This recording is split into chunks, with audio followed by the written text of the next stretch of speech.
Deep in the heart of Texas lies a little-known stretch of the Rio Grande, the river that forms the border between Mexico and the United States.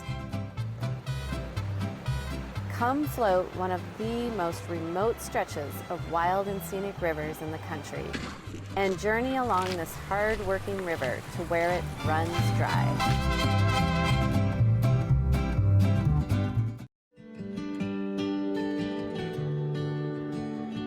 The Living Peace Foundation is honored to provide funding support for Wild Rivers with Tillie, supporting people and projects that creatively and courageously advance collaboration, compassion, and living peace. This series shares the passion that the Living Peace Foundation has for the health and connectedness of our planet and all who inhabit it.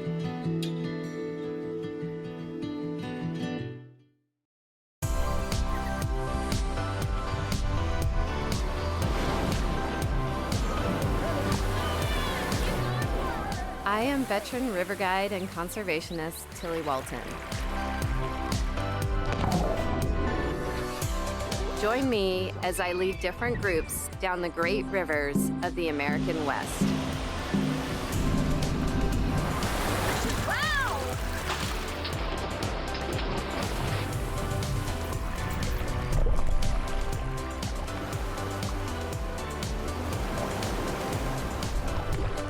Oh, it's like so narrow. We're driving out.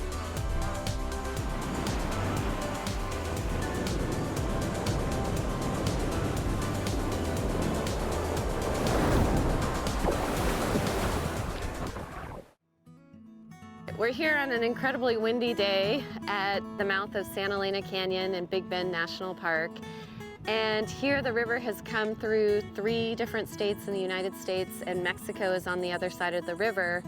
And this river has so many different personalities. So this river here is known as, it's been called the river in a stone box. And this Santa Elena Canyon is this gorgeous, dramatic canyon. And then it flows out into the kind of flat, desolate plains of the desert. As I'm looking down at the river, I notice footprints in the river. So it's highly unusual to see a river that you have to walk through versus, especially one that's one of the 20 largest rivers in North America.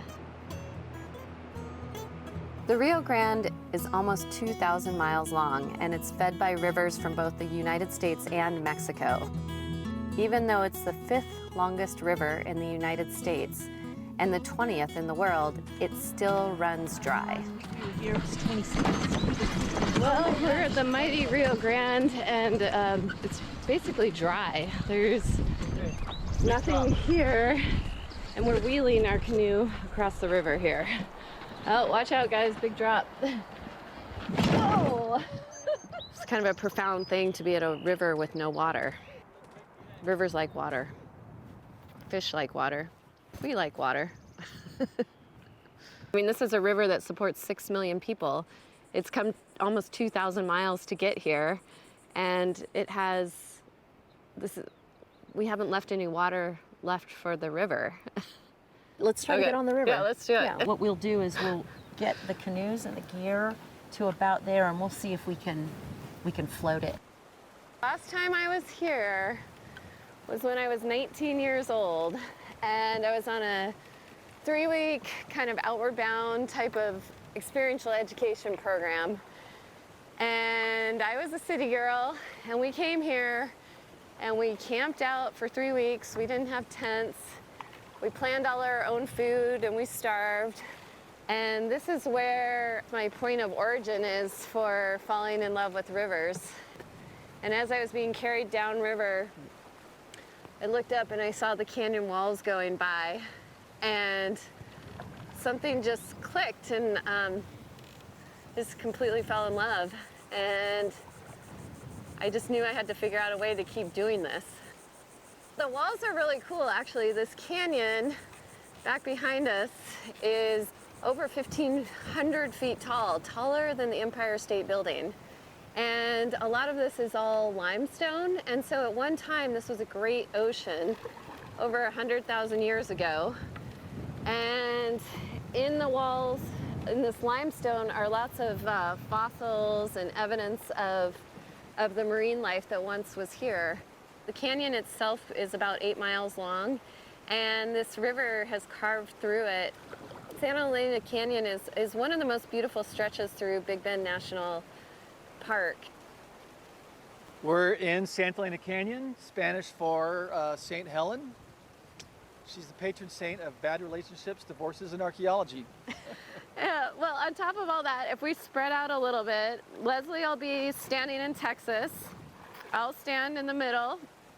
Charlie can be in Mexico. So where else can we be like this far apart and probably each of us in a different country? We're in the Big Bend right now. The Big Bend is called that because of the Big Bend in the Rio Grande. That when you look at the state of Texas, it has that big loop there. The section we're going to float, the Langtree Reach, is where it makes a little bit of a just straight west to east run before it starts heading down to the Gulf of Mexico. The mesa behind us, we call it, the Americans said Mesa de Anguila. Well, just like the Mexicans, they call the river the Rio Bravo, and we call it the Rio Grande. Anguila is Spanish for eel, and eels, the fish, used to swim up here from the Gulf of Mexico, 900-something miles to get here to spawn. You mean eels like you find in the ocean? Yep, the long eel fish. And out of the Gulf of Mexico, they'd swim all the way up here, but when they built the Falcon Reservoir Dam and Lake Amistad dams in the 50s, that prevented them from coming up here anymore. Where the river in the Big Bend, it's almost all going through limestone canyons such as this, ancient seafloor, except for through Big Bend Ranch State Park, where it cuts through a lot of igneous and volcanic rock. The Bofacillos Mountain Range is the center of Big Bend Ranch State Park, and it's all volcanic. And it was about 12 to 20 million years ago. It had all its activity, and the Rio Grande cuts through all of that through Colorado Canyon along the River Road, which is considered one of the most scenic drives in North America, at least by Nat Geo. Good hour long going through all the volcanic igneous rock. It's trachyandesite, rhyolite, and a little bit of limestone here and there crops up. For the most part, it's all volcanic.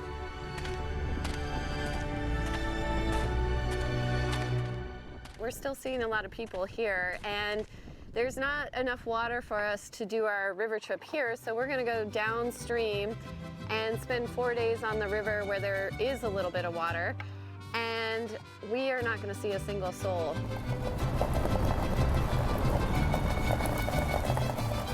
This is the Chihuahuan Desert. The further down we get, it starts meeting up with Tamaulipan scrubland, as it's called, which is a zone in the Mexico-US-Texas border. About 35 miles of dusty dirt road. Maybe not quite that many miles, but yeah, quite a bit. And another 5 hours on the pavement to get here.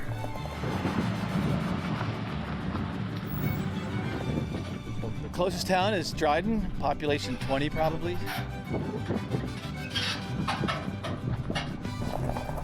With a 75-mile-an-hour speed limit sign, if you can go 7.5 miles an hour, you're doing good. And the one Mexico, I don't know if it's accurate, the distance to Mexico, but if it is, they probably just did it on Google Earth. We're going to try to do this trip in 4 days. We have some strong headwinds. I think we can do it. We got a good, strong crew here, so I feel confident that we can do the 54 miles split up more or less evenly over 4 days. Our head guide, Tillie and Angell, has put together a diverse group of river experts to brave the headwinds and remote waters.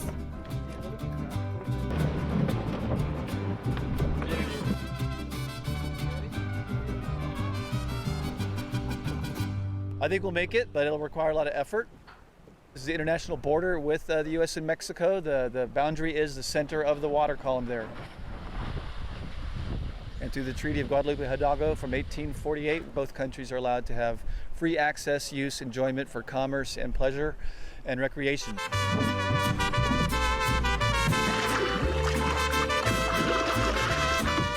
There's no roads that access the river for, some places 100 miles. It's a very isolated place. From the sense of being one of the most remote stretches in the United States, this is one of the wildest stretches of river that we can go on. Not in the sense of big, huge rapids, but in the sense of complete isolation in the middle of nowhere. If you've got a problem, you're on your own, really, so to speak. There's no cell phones, certainly no internet service, but really no one to come help you. It's really a big adventure that very few people get to do. Normally, most of our river adventures we get to do in rafts, and this one we're doing in a canoe because it's really the best craft for this because we need to have a boat that can cut through the wind. We are in Martin Canyon, which is in the lower canyons of the wild and scenic Rio Grande. It headwaters in two places. The Rio Grande is two rivers. In the United States, it headwaters in Colorado. Around Creede, Colorado is where it rises. And the river flows through southern Colorado, drains New Mexico. The outreach of the Rio Grande more or less ends in El Paso. All of the water that's in it is pretty much used up by then. And then there's a second reach of the Rio that is called the Rio Conchos that heads in Mexico. The river has got this nice turquoise color. It's mostly because there's so many springs that are feeding in from the limestone. But when we get flash floods in the rainy season, July, August, September, it will turn muddy chocolate brown like a yoo-hoo drink or something. This is a really special place. Wild and scenic is a really good name for the designation. It's definitely a wilderness. It seems maybe sparse compared to other places, but compared to the rest of the desert here, I think it's very lush and beautiful this far down the river.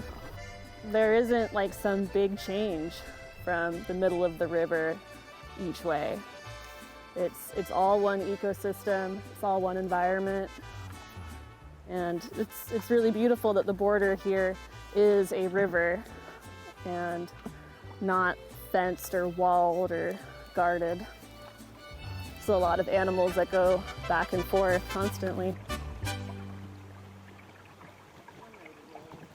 It's definitely meditative, not just because of the surroundings and the scenery, but just the act of paddling and really smoothly. It feels very graceful. You're moving under your own power when there isn't a lot of current, and that feels very, very zen and meditative. Cliff swallows here, it's their mating and nesting time, so they're building their little mud nests on the cliffs along the river, and they're teaching their little ones that have already hatched how to fly, and it looks like they're having a good year. So this is a mesquite tree, a honey mesquite, and it's known as the tree of life by many Native American tribes. It's a native to the desert. It has tap roots that go extremely deep into the ground. It is adapted to the native system, whereas on the other side of the trail over here, this is non-native, and it's an invasive plant called arundo or sugarcane. And it comes in, it's a huge fire hazard, it drinks a lot of water. Normally what we would have had pre-dam would have been things more like the mesquite and some cottonwood and willow. We got some bamboo coming up behind you. You need to duck. Hang on. Hang on. Yeah, you're good. I'll get us through it. One of the many challenges on the Rio Grande. I would say for anybody that's the first timer out here, take a look, soak it in, and realize this is one of the last unspoiled bits of America, or North America for that matter. It's an awesome place, but like anything out in the wild, you gotta respect it. You never know what's around the next corner. Maybe easy, maybe a physical or mental challenge, which is why sometimes if the water levels are different and you've even run it before, you need to get out, walk it, scout it. The rocks will move, but the water level will really change the river.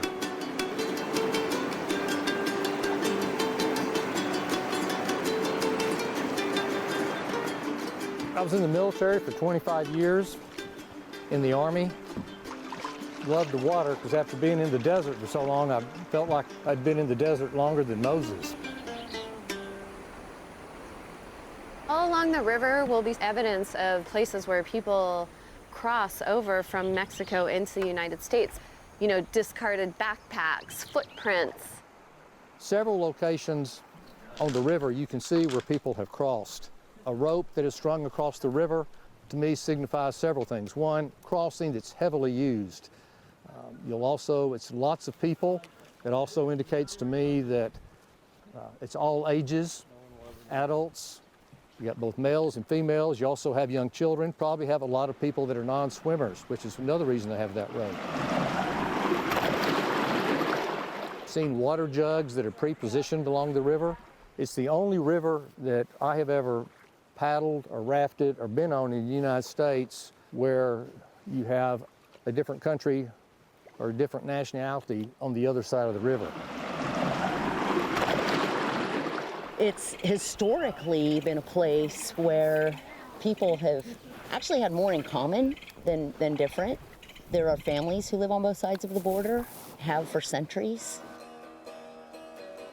A treaty that was signed between the United States and Mexico in 1944, and I think it was called the Treaty of Peace and Friendship. It provides for the sharing of the waters of the Rio Grande. In very few places do we actually get to say that we're going to camp in between two different countries. So sometimes we'll be camping on the banks of what is the United States, and other times we'll be finding a campsite on the side of the river that belongs to Mexico. And sometimes camp in the middle on an island.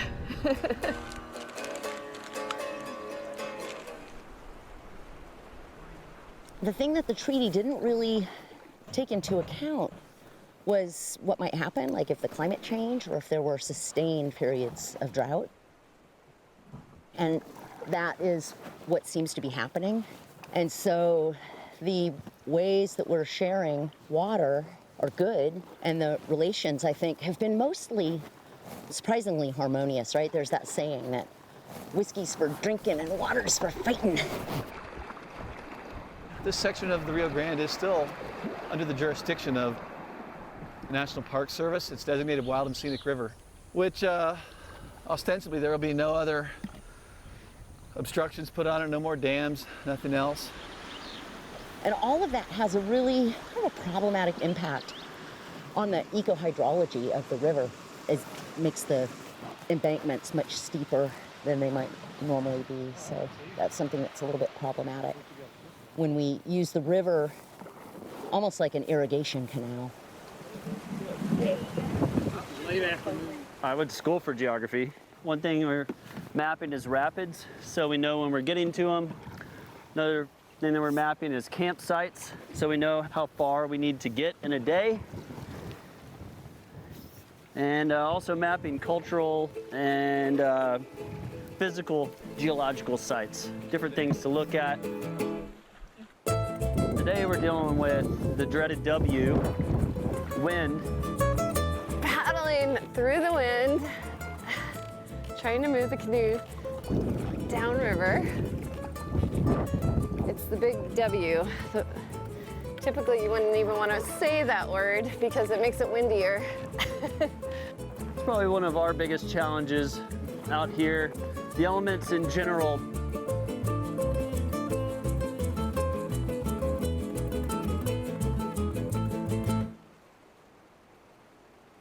And while a lot of people may think of it as an international border, it's so much more than that. It's important for agriculture and wildlife.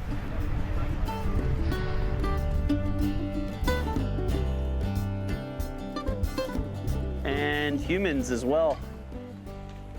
So like a lot of other rivers that are commercially run, you would see boaters like as far as you can see that way, as far as you can see that way. Whereas out here, probably won't see anybody for the entire length of our trip. Out here on a like multi-day canoe expedition, your room for error is not nearly as much. When you get a lot of rain, the river levels will rise, and sometimes quite suddenly. There's a canoe up there in the rock that must have washed up in the big October flash flood. It was the highest recorded flash flood through Boquillas Canyon in Big Bend National Park that they've ever hit on the gauges. I think it had close to a 30-foot vertical rise, and that all happened in the course of about 10 hours. This is a classic Texas river. I love how you see red-tailed hawks flying overhead, you see cactus on the sides, you see plenty of bulls and cows and horses roaming on the sides.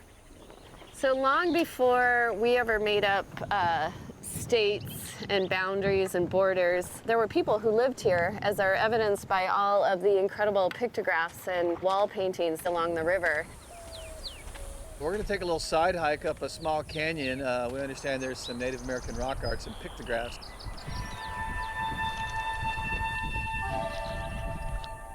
Probably 2,000 or 3,000 years old. The Trans-Pecos region of Texas, which we're in, has some more archaic rock art than almost anywhere in the world. I'd say the red ink is usually, it was ground up cinnabar rock, which is very deep red. They would grind that up into a powder and mix, generally animal fat was the binding agent to make it into oil paint. This is the most Native American artwork that I have personally ever seen in any location ever. And these would be archaic peoples that didn't have a name really. In fact, the ones that were around here when the Spaniards first arrived, they referred to them as humanos because the Indians called themselves like humans, and so humano was what the Spaniards called them.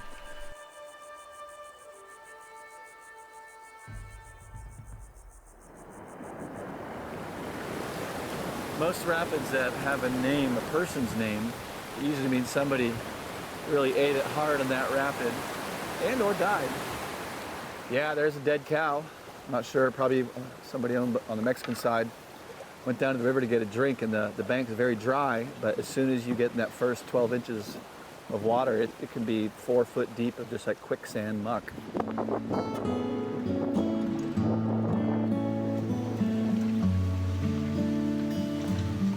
But every stretch in the Rio Grande is completely different. Watercolor is different, the scenery is different. What you're seeing on this trip, very few people have been able to see and had the good fortune to look at it. Absolutely huge fajita night, huge. Biggest fajita night ever. In Mexico, baby, right here.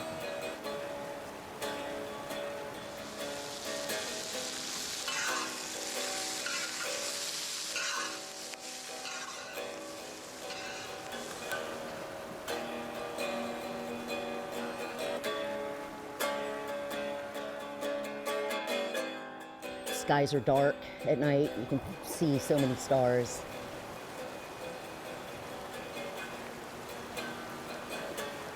The best and worst cup of coffee you've ever had. Day 4, getting some coffee in me. It was a rough one having to go after those raccoons all night. They got into our stash of hot dogs.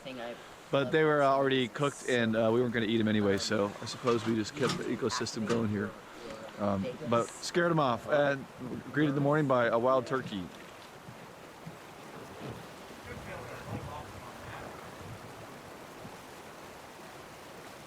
A lot of people are moving away from snow states. They're moving to the sun states.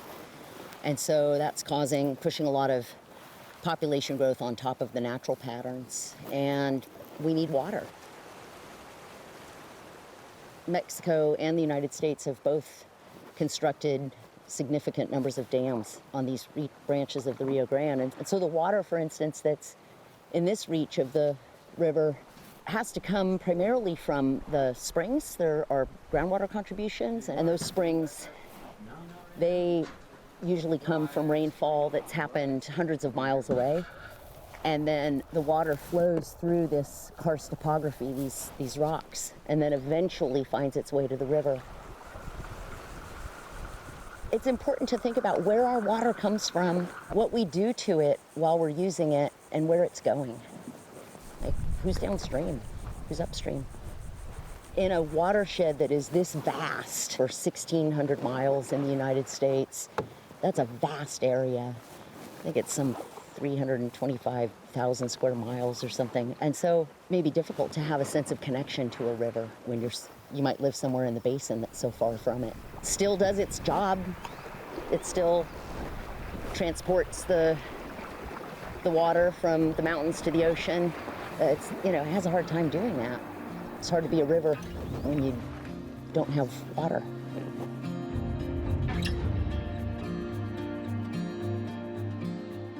We've seen the Rio Grande, which 6 million people in 2 different countries rely upon. It creates the border for the United States and Mexico.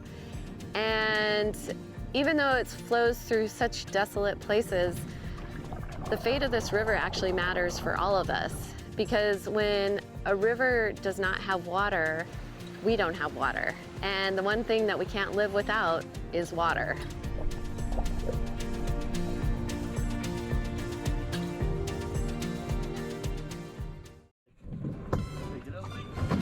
This is the only place you can take out unless you know someone who owns the land privately, which we do. We're towing our boats up this steep 45-degree embankment. We haven't tried this method yet, but pretty confident it's a sound. Works on general principles, so we'll see. Hopefully nothing breaks. Hey, another thing, we want to move the canoes too, so if something does break, that canoe doesn't come down and bash another boat.